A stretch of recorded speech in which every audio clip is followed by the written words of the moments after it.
terms of people who really know the system, I think the view was taken that this is the fairest way. There was an argument being put forward for predicted grades. This is that students, teachers would give them a prediction of how they might have done. But there was a sense that the class of 2020 should be treated like any other and should have their leaving cert. Well, it'll be a summer to remember for the class of 2020. Let's cross over to the Taoiseach now. He's about to speak. Thank you. Good afternoon, everyone. Throughout our history, Good Friday has had a special meaning. It's a day associated with suffering and sacrifice and sorrow, and also with new beginnings, the promise of rebirth and renewal and better days to come. It's also the day an agreement was signed in Belfast to bring peace to our island, ending the troubles in the north. During the worst year of those troubles, the poet Seamus Heaney spoke about what was happening and predicted that if we winter this one out, we can summer anywhere. I know these words have provided inspiration to many Irish people as we deal with this emergency. They remind us that we are in this together, that we can get through it, and that better days will come. To the Irish people, I say thank you. Thank you for your forbearance and for the sacrifices you've made so far. I know that many people are feeling frustrated, captive, and I know the fine weather makes that even harder. We all want to be outside. We want to be with friends and family. We want to see the mountains and the sea. We want to feel that we can go anywhere. We want to be free. And I know it is very difficult, but every sacrifice that we make is helping to save lives. It's making sure that our health service is not overwhelmed. It's making things a little easier for those working on the front line and those backing them up, whether it's support staff, administrators, or partners at home. Because the vast majority of people have heeded the advice of the experts, we've been able to interrupt the spread of the virus. We've been able to shelter the most vulnerable and protect them. Your sacrifices are making a difference. We've slowed the spread of the virus considerably, but unfortunately we have not stopped its spread. We all know people who are suffering and grieving at this time.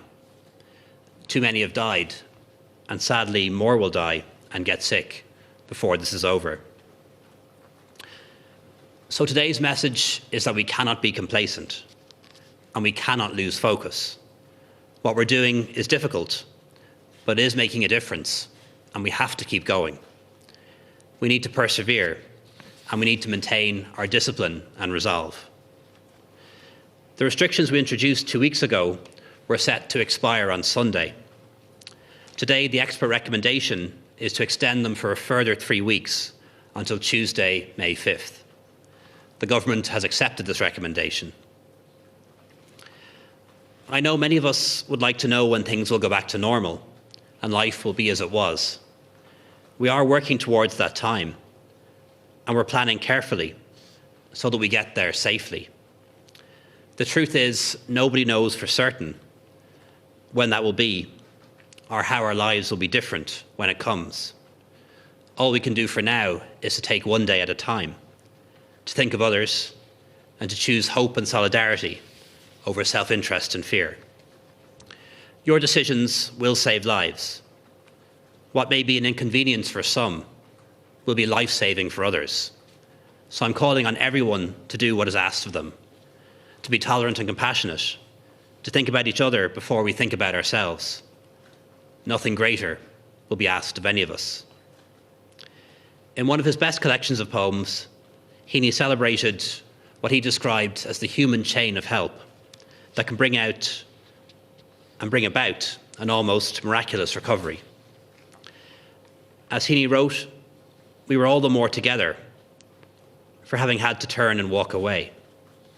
In the days ahead, we must continue to turn and walk away from each other and from doing things we would like to do. But we will be all the more together for having done so. Stay strong, stay safe, and stay at home. Thank you very much. Sorry, Mr. McHugh. Gurmaigad Ahishi, agus aniu, Bimeg Yanu Fulgru, son the Jaggery, agus na Delta Scollina, agus an cinniú atá de dhí fáinne an airteist agus an teastas sóisiire fásta agus tá ag smíanú fuide an brú atá ar na duine ága, an brú atá ar na tuismaraí a lig agus an stros agus na duchlenaí agus na rudaí aonta Jackar atá gceist leis an mícintethe atá gceist fásta agus aontaíam leis an taoise agus leis an teachtar atá ag bunte maithaniu leis an scéal fruide an pobl a lig ag dheanú an rudaí dearfa ag dheanú an rudaí tábhachta ag fannach sáile agus ag bógarrá leis an dúchlann atá gceist san am atá róin. Today I am making and taking a number of steps in relation to school reopening and state examinations designed to give students, parents, teachers and the wider education community certainty. I am acting as quickly as possible in light of the updated public health advice, as I know for many parents and students, especially exam year students, the most important issue now is clarity on the path ahead. These decisions are being taken in the best interests of our children, our young people, our school and our wider society. As part of the wider public health measures, schools will remain closed until further notice. We will only take the step to reopen schools when the public health advice assures us that it is appropriate to do so. I appreciate the efforts that parents around the country are making to teach their children at home, the work of teachers and lecturers to continue education and the difficulties faced by all our young people in this situation. Junior cycle final examinations due to take place in June will be replaced by school-based exams and assessments held early in the new school year. Discussions will take place with teachers' unions and school management to allow this unique arrangement to take place in what is a response to a national crisis. We are postponing Leaving Certificate examinations to begin in the last week of July or early August, subject to public health advice. Practical examinations for Leaving Certificate students, which were due to have been held in May, are deferred. They will be rescheduled for late July, early August. The new Leaving Certificate exam timetable will be confirmed in early June. Our preference continues to be to give the Leaving Cert students of 2020 the opportunity to sit their exams and complete their secondary school education. It is vitally important that these Leaving Cert students have some class-based school time before facing into exams. It will give students an opportunity to refocus and teachers an opportunity to reassure and mentor in advance of the exams. We are working with our education partners, the teacher unions and the school management bodies to make that a reality. All decisions we are taking in relation to rescheduling exams are based on current public health advice and put the best interests of students first. The welfare of students and that of their families is front and centre in all decision making. Students and their families have been seeking clarity. Today's announcement addresses that. It also provides them with several weeks of advance notice to prepare for the examinations. I hope it helps to alleviate some stress being experienced by students and their families at this time. I want to take this opportunity to recognise and thank our education partners for their engagement in this time of national crisis. I know that you have had to deal with many unforeseen challenges and stresses over the last few weeks. Today's decision allows you time to take a break over Easter, to rest and to recharge. Take care of yourselves, use your time wisely and make sure to take a further break in June. Thanks, Joe. It's just over 2 weeks since the Taoiseach and I stood in this very same spot and announced restrictions that imposed great change on all of our lives. And it probably feels like the longest 2 weeks imaginable to many of you, perhaps especially to our children who already measure time so differently to grown-ups and who are missing filling it with their friends, plays and hugs. And also for older people who are often living their days at home alone and missing the simple pleasures, and indeed many of them missing their own grandchildren too. For them, for all of us, the last 2 weeks has been extremely hard. But these last 2 weeks have indeed been for all of them. They've been for all of us. We're doing this for our families, for our friends, for our communities. We're doing this to save lives. And these last 2 weeks have had real purpose. They have made a real and meaningful difference. Just a couple of weeks ago, when we traced the contacts of people who got the virus, we found that on average a person had been in contact with 20 other people. That then reduced to 10, then to 5, then to 3, and now to 2. Just a couple of weeks ago, the rate of infection with this virus was growing at 33% a day. It's now below 10%, but we have to get it lower again. Just a couple of weeks ago, a person who got the virus typically infected about 4 others. First, we as a people, all of us together, got that down to 2.5, and last night we learned from our scientific experts that it's now approaching 1. But we need to get it lower again. You are doing this, you are making this happen, you are flattening the curve. And you're helping to protect the healthcare workers on the front line who are working so hard for us. You're staying at home to help protect all the people who still have to go to work. And you're helping keep our health service functioning so that we can look after people who get seriously ill. You are saving so many lives. Isn't that an incredible thing to be able to say? In honour of our countrymen and women who have not survived this virus, we have to keep at it. So it might feel like a long time since we last stood here, but it was just 2 weeks. And look at what you have done and achieved within that time. And think of how much more we now must do. Certainty is absolutely in short supply these days. There's so much we still don't know about this virus, and there are still some questions we can't answer. Many of the certainties we took for granted in life before COVID-19 have been whipped away, and our best laid plans gone, something far more than awry. But there is a certainty that we can begin to cleave together. We can make a difference to how our country comes through this, and we can make the biggest difference of all by saving lives. I'll not stop repeating it even if you're sick and tired of hearing us say it. Doctors can save hundreds of lives during this pandemic, but you can save thousands. You've done so much in just 2 weeks. And we know it's hard, but we can do this. So many of the things that make us proud to be Irish are in temporary suspension. Our sociability, our warmth, our close and affectionate ties. But I've never been prouder to be Irish. In uncertain times, I've never been so sure of what we are all doing. We are making a massive national effort. And yes, it is going to take us longer. But the hard days you've already put in are putting us in a much better place than we had feared. And hard days for a bit longer are so worth it for better days ahead. Thanks very much, Taoiseach. Minister. We now have an opportunity for a few questions. We're going to kick off with Kevin Riley, followed by Hugh O'Connell, and then Sean First. Question for either the Taoiseach or the Chief Medical Officer. You'd said before that it was going to be very difficult to keep the discipline for all of this, and that there had been some concern about whether the enforcement might slip. Is there any indication after this next 3 weeks, after the May Bank holiday weekend, is there a target in mind by which people will know that some sort of relaxation can be achieved and we can begin to return to something that approaches normality? And also, has there been any consideration given to restricting the freedom of people to go towards or from airports and seaports? We've seen a lot of anecdotal reports about people coming off ferries, coming from the neighbouring island, going towards holiday homes.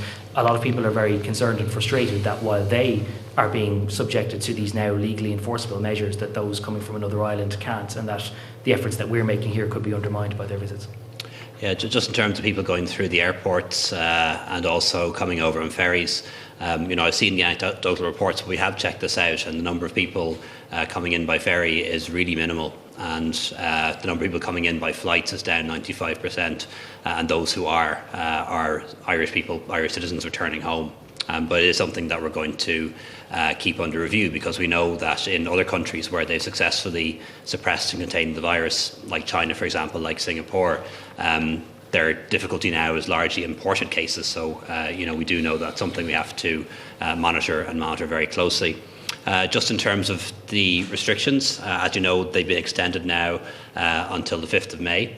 It is, of course, our fervent hope that after that we'll be able to begin to unwind the restrictions. But I cannot guarantee that that's going to happen. It really does depend on what happens over the course of the next 2 or 3 weeks and how people respond to our call to continue the restrictions, to continue those behaviours, not just social distancing, but also hand washing, coughing etiquette, all of those things.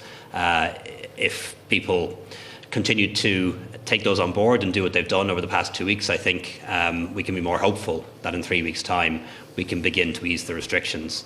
But they won't be eased in one go. They'd have to be done bit by bit. And we'll also have to see whether the virus starts to circulate and rise again once restrictions are eased, because then they might have to be reimposed. So I know how difficult this is. In terms of what we'll be looking at over the next 3 weeks, there's no magic figure, if you like, that we're looking for, but the kind of thing that we'll be looking at will be hospitalisations, whether they're stabilising or falling or increasing. Same thing goes for the number of people who are in our ICUs. Also the number of new cases and the percentage increase in new cases. So there's no magic figure, but it's those kind of things that we're going to have to look at. And also in 3 weeks' time, we'll have some idea as to how countries in Europe that are planning to ease restrictions have done. So as you'll know, in Denmark, for example, it's proposed to reopen schools and childcare in the next week or so. In Austria, it's proposed to open some shops. And we'll be watching very closely. Czech Republic is another country that is easing. We'll be watching very closely what happens in those countries to see if they're successful in easing the restrictions or whether the virus starts to spread and increase again. And it's not a risk or an experiment we're willing to take in Ireland as yet, but as is often the case with this virus, other countries that are hit first and hit harder at least allow us some guidance as to how we can respond here. Hugh O'Connell. Thank you. Can I just ask a couple of questions of each individual on stage? Minister Harris, can you confirm whether you'll be extending the enforcement powers that Gardaí have that are due to expire at midnight on Sunday? Will they be extended for the 3-week period? And perhaps this is for the Chief Medical Officer. Can you maybe tell us when we might have a testing regime that will have that 48-hour turnaround, that will be able to give us back test results and will clear any backlog that exists? And can you confirm if there is a backlog at the moment? Because there's quite a lot of confusion about that at the moment and how many people are awaiting tests. Minister McHugh, can you tell us what level of engagement you've had with the Teachers Union on this? We've had some indications that the agreement that was reached with SNAs is getting a lot of pushback from the unions. So to what extent have you engaged with the unions on this plan? Will schools be open over the summer, for example? Will they reopen towards the end of May and be open through June and early July? And Taoiseach, can you give us an update in relation to government formation? Have you met with Micheál Martin? Is there a framework document? Is it agreed? Will it be published? Thank you. Okay. I might take that and then go to the Chief Medical Officer, Minister McHugh, Minister Harris. The two negotiating teams for Fianna Fáil and Fine Gael are meeting as we speak. All things going to plan. Those negotiating teams will agree a framework document today, and that will be referred to me as President of Fine Gael and also to the President of Fianna Fáil. And the idea then is that we would meet sometime next week, and if we can agree those documents, to then share them with our parliamentary parties. And if that's satisfactory, we'd then be in a position to reach out to Labour, the Greens, Social Democrats, to see if one or more of those parties would agree to be a third pillar in a new government. And both parties are very much of the view that what the country needs for the next 4 to 5 years is a majority government, a stable government, one that can bring the country through this crisis, get our economy and our society going again and look to the future. So we will need that third pillar. We will be encouraging one or more of those parties to join us. If that happens, we'll then be able to negotiate a programme for government, and that programme for government would have to be ratified by the members of each of the three parties. So there's a bit of a way to go yet, but a key milestone that I think we may achieve today is the two negotiating teams between Fianna Fáil and Fine Gael agreeing a paper which can then be referred to the two party leaders, and we'll take it from there. So, Tony? Yes, so just Hugh, in relation to testing, we need to considerably grow our testing capacity from what it is at the moment. It's not just testing, it's sampling, the taking of the sample, it's the tests, the processing in the laboratory, it's the contact tracing that follows from that, it's then dealing with each of the individual contacts who may need to be sampled and tested themselves in a new arrangement as part of our, if you like, a part of our management in a situation where we might be contemplating lifting restrictions, and that's what we have to plan for. It's a considerably greater number of tests than we currently are doing, and the HSE and Paul Reid has strengthened his team around the planning of this in recent days to try to give us, as quickly as we can possibly get it, the capacity that we think we need to not only deal with what's coming through right now, because we think we're at or about at the point where we think we can deal in real time with the number of cases that are currently presenting with our current case definition. we'll be looking to try and broaden and make that case definition more sensitive for a situation that would be appropriate if we were thinking about lifting restrictions. And that would mean that we would need to be greatly increasing the number of people tested, not for the purpose of testing, but for alone, but for the purpose of ensuring that we had a result back within either same day or following day, that we could then contact trace within same day or following day. So that real-time turnaround, that's what we're really going to need. Because if we manage to suppress this infection in the way that we are optimistic that we will, but we haven't evidence that we have as yet, we have to absolutely be sure that we have the greatest chance of picking up and detecting in real time any new cases and moving and responding. Because as we change some of the measures that are in place, we really need to know that as quickly as possible, if there is an effect in terms of the increase in the number of cases resulting from any of those relaxations, that we can pick that up and respond to that as quickly as possible. When are we going to get there? What's the backlog? So as quickly as possible.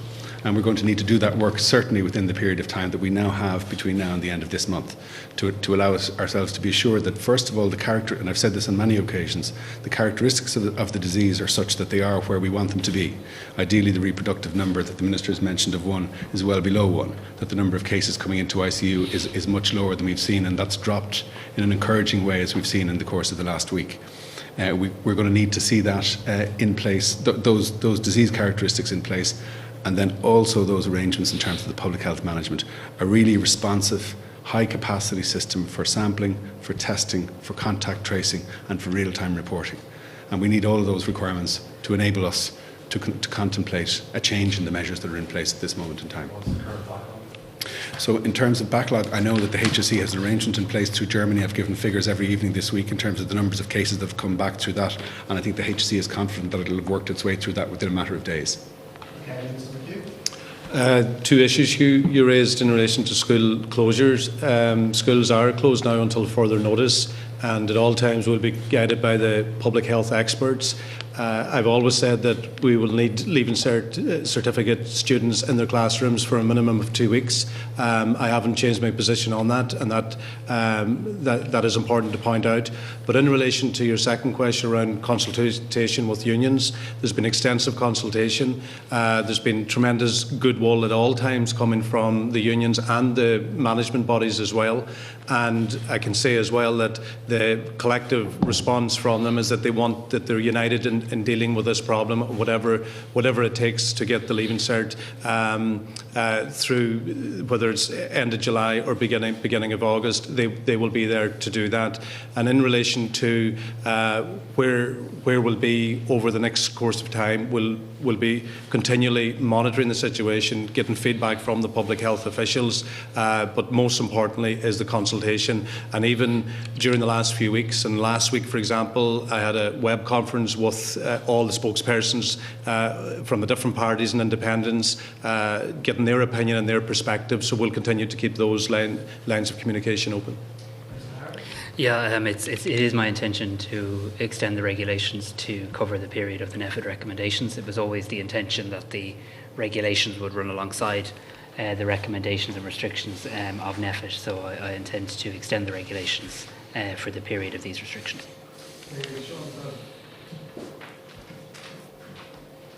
Taoiseach, did you consider any further restrictions this time around? And given that we've seen in the last few days some people flouting them after only 2 weeks, how do you propose to keep people sticking to them over weeks 3, 4, 5, however long it is? And Minister McHugh, when it comes to admissions now to college, obviously that process is going to be delayed. Have you any idea how long it's going to be before some of those people who do their Leaving Cert in July or August can actually get in and start their first year of college?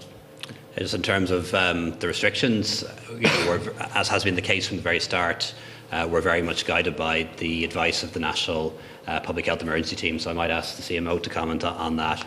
In terms of enforcement, the laws that were enacted the other day by Minister Harris, they will be extended until the 5th of May, and we'll need to have a ongoing guard operation to ensure that people comply.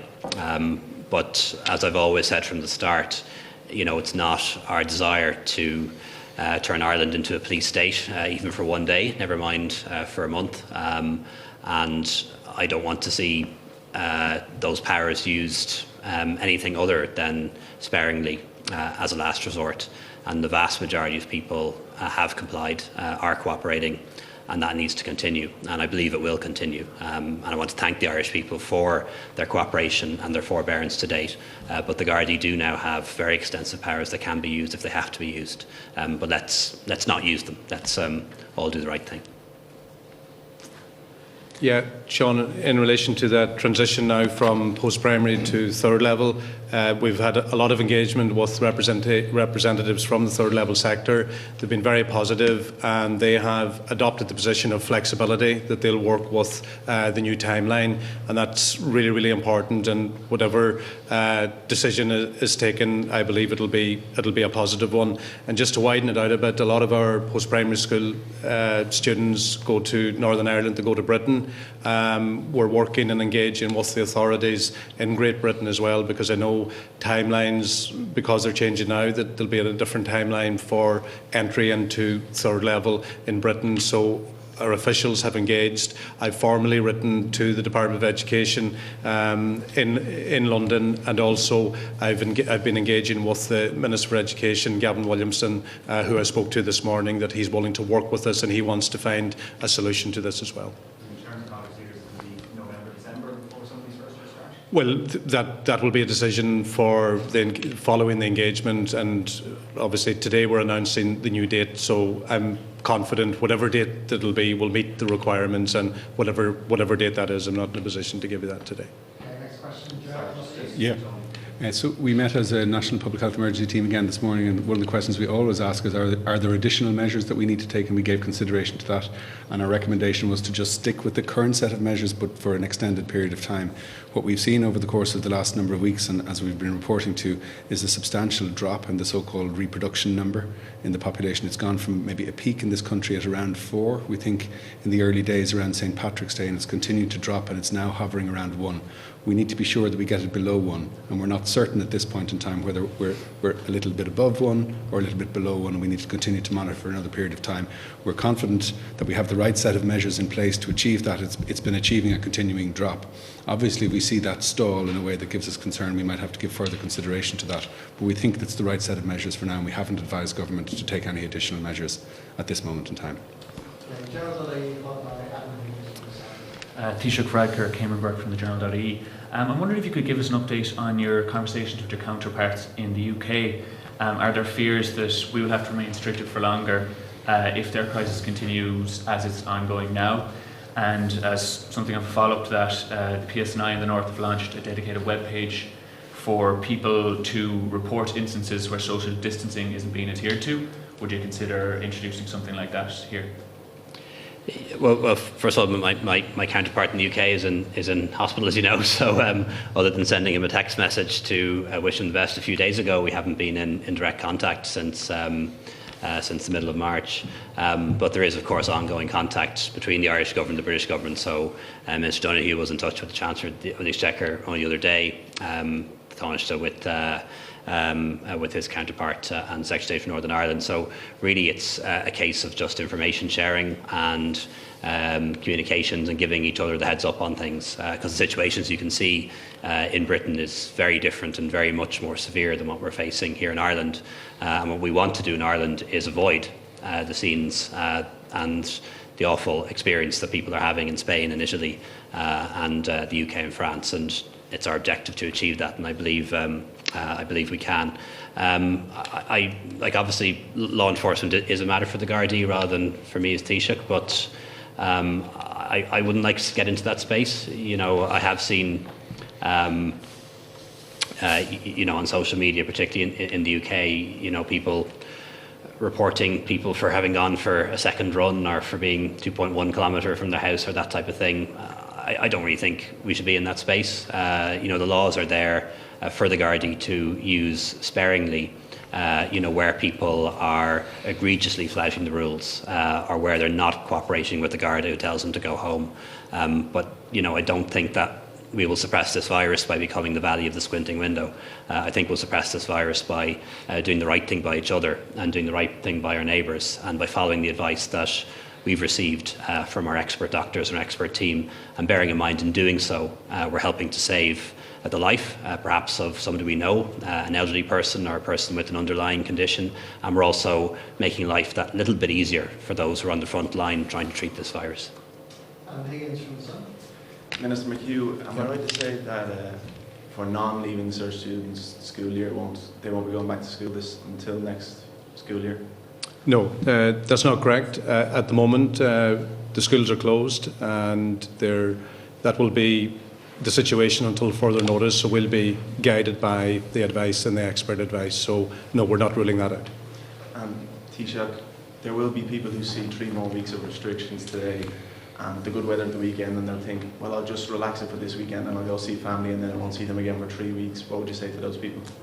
I'd really encourage people not to visit their family over the Easter weekend or over the course of the next 3 weeks. There is, of course, an exception, where somebody has to visit a relative to provide essential care. That is different, but that is an exception and a relatively rare one. And the reason why I'd ask people, particularly not to see their friends and relatives over the next few weeks, is what we're trying to do here is to confine this virus to households, to make sure that if it's in a household, it stays in that household, and we don't see spread from one household to the other. So if somebody from one household meets with somebody from another household, that's how the virus spreads. And that's really why we're asking people to make sure that you don't mix with another household, except for those unusual exceptions and rare exceptions that have been set out, because that is how the virus spreads. And this is the whole point of this, is to making sure it doesn't spread from one household to the other, and that we always observe those really basic things, and we need to come back to them again and again. Keeping a physical distance of 2 metres, washing your hands for 20 seconds regularly, making sure that you observe coughing and sneezing etiquette. Those actions, above all other actions, are going to be the ones that are most successful in containing the virus. Cuiva from TG Is Keisty Shugan Aaron McHugh Thon told the shot or fad tuggy aga Tana Hainoch just must fade up a raw reach that's going to the whole. On which I guess the good Gafoil Guraki and Adalti Rasher and Skull Solomon screw the her shoe. Agus Keved idir bartíochta atá deanta agaí leis na ceart cuman godí seo agus go bhís duitse an bhfuil siad board leis an mollú seo. Okay, dús bara an cinniú atá deanta inniu bimime ag brachnú na Dalta Scolanna a gceanú an arteist, agus fáinne na Dalta Scolanna a gceanú an arteist be an cinniú fuidir an scrúdaí atá sacria fáinne mí mehebh de sin bógamid an data sin go dtí Jeremy Uil nó go dtí an dús mí lúnasa agus de sin tá nachrú sin inta tábhachta mar bhí na teachtarí de taag bonse maithú na tiismirí agus na tealaí le agus na Dalta Scolanna le bhí siad fin brú leis an mícintethe leis an dat agus bhí siad fin stros agus brú fuidir an mícintethe agus sin an fear gur dachraí mé an cinniú sin agus maidir leis an teastas sóisiire tá béna Chester Social ag bógaráis na rangana dús go luí dús I mí man fór nar a bheith nar a tucin na scolanna arás ag an am sin agus bhí sin difriúil bhí sin scrúdaithe agrithe leis na muntrí agus na scolanna hana féin agus comáiclí sin na rudaí atá ag bógu agus an leanúnachas go dtí an tríú level bimid ag gcónaí ina chóirle leis na pártaí a lasmhaid agsúla mar hampla na fóras patranna agus na duine stí agus freigarás na aontaí agus rudaí mar sin agus bimid ag coinneol an commerceáid beo agus an coinneol na duine áige istí sa córa fásta agus mácail scurr fuidir an teachtar ag na duine áige. Cinse tá na duine áige sa teach tá siad ina éonar agus ní bheith na muintir scolanna I deag bhfuil leofa balla persanta ach bhhail ma ahandas a ggóil heag na muintir scolanna atá geanú an ról mór ag fannacht I deagháil leis na duine áige agus ag úsáid mar hampla idirlín agus an balla commerceáid fásta agus tí sin táhachta agus an dúlgas atá árainn a maithan seo a sé ag fannacht I deagháil ar an idirlín nó ag fannacht I deagháil leis an rudaí commerceáid agus tí sin aontaíonnta Jackar fáinne na duine áige mar tá siad ag gcónaí ag éirí teagháil persanta ná ormal leis a Códácia agus leis na duine áige agsúla fásta agus tá sin Jackar agus tuigim na Jackreachtaí tuigim na míhaanta sí agus tuigim na rudí dúilta teag bonse amach lei sin agus má heachtarad heag na duine áige chunig gáil leis an stadar glacu an am haar casca fáinne brisú a dhéanú agus I mí methebh fásta brisú fásta agus de mé óin codú de dhé ón rinn tamagine an seo agus na duine a bheith ag dhéanú an stadar agus ag brachnú ar na balla Jackreachtaí agus rudí mar sin tamagine an fásta. Thank you. Thank you. Happy Easter, everyone.